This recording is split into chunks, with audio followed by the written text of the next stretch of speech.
రోజు ఏప్రిల్ 12, 1919 ప్రజలను అనగదొక్కే ప్రయత్నంలో భాగంగా బ్రిటిషర్లు ప్రవేశపెట్టిన రౌలర్ చట్టాన్ని వ్యతిరేకిస్తూ దేశవ్యాప్తంగా నిరసనలు వెల్లువెత్తాయి.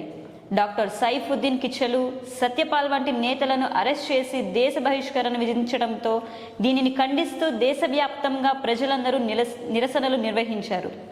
అదే రోజు జనరల్ రీజనల్ డయ్యర్ జలంధర్ నుంచి అమృత్సర్కు ట్రాన్స్ఫర్ అయ్యారు. వచ్చి రాగానే బహిరంగ ప్రదేశాల్లో ప్రజలు గుమ్మిగూడటంపై ఆంక్షలు విధించాడు.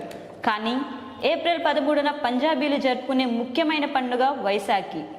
అమృత్సర్తో పాటు చుట్టుప్రక్కల ఉండే వేల మంది ప్రజలు పండుగ జరుపుకోవటానికి జలియన్వాలా బాగ్ అనే ప్రాంతానికి వచ్చారు.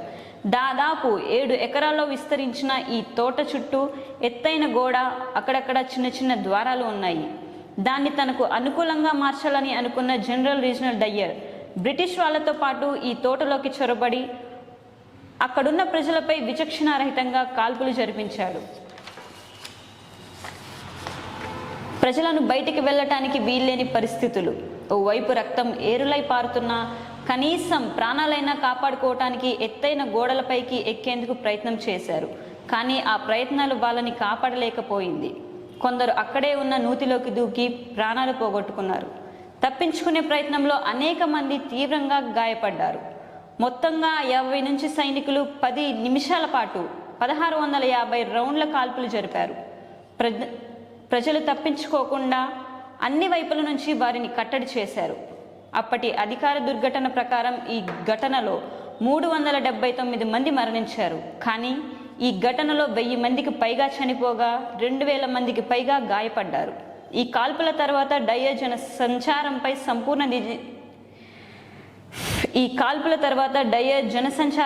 సంపూర్ణ నిషేధం విధించాడు. 100 మంది ప్రాణాలు బలి తీసుకున్న డయ్యర్పై బ్రిటిష్ ప్రభుత్వం, ముఖ్యంగా బ్రిటిష్ పార్లమెంట్ ఎక్కువ సభ అయిన హౌస్ ఆఫ్ లార్డ్స్ సభ్యులు ప్రశంసల వర్షం కురిపించారు. పంజాబ్ రక్షకుడు అంటూ బిరుదు కూడా ఇచ్చారు. ఇక 1940 మార్చి 13న జలియన్వాలా బాగ్ ఘటన జరిగిన 20 ఏళ్ల తర్వాత లండన్లోని క్యాక్స్టన్ హాల్లో ఈస్ట్ ఇండియన్ అసోసియేషన్ సమావేశం నిర్వహించారు.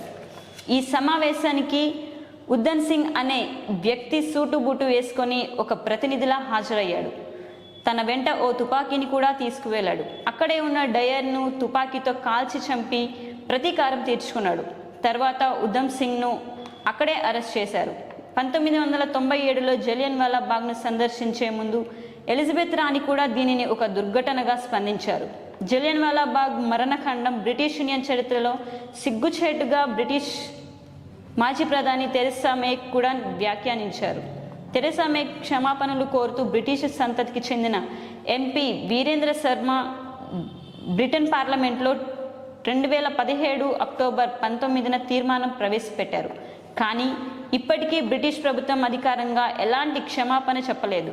ఈ ఘటన జరిగి 105 ఏళ్లు పూర్తి అయినా స్వతంత్రం కోసం ప్రాణత్యాగం చేసిన వీరులను ఈ దేశం ఇప్పటికీ ఎప్పటికీ స్మరించుకునే ఉంటుంది. మొత్తంగా 50 మంది సైనికులు 10 నిమిషాల పాటు 1650 రౌండ్ల కాల్పులు జరిపారు. జై హింద్.